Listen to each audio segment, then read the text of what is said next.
والله العظيم الواحد هيتجنن وهي القرعه شغاله. لسه صاحي من النوم، مراسم قرعه الكونفدراليه.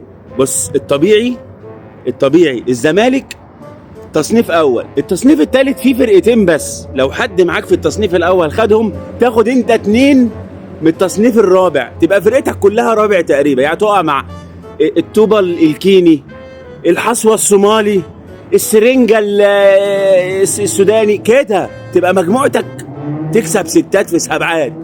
انما انا صاحي وعارف ان الزمالك هياخد الفشيخ الننيخ، مش الفشيخ بس، الننيخ، وهياخد الجامد الفتيق من بوركينا فاسو.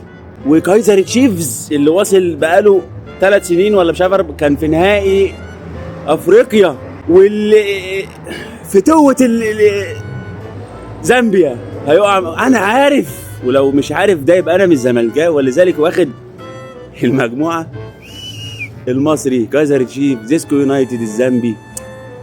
طب ليه يا عم؟ ليه؟ ما انا ممكن اخد مثلا الكولوت البورندي. في دول كده، بريندا وبروندا وجزر الفلاو ممكن اخد ناس من دي، من اللي معايا في الرابع وفي الثالث. بس ليه بقى مش الزمالك؟ لازم هو ده الزمالك والله العظيم. سكرة افريقيا هو نادي الزمالك والله.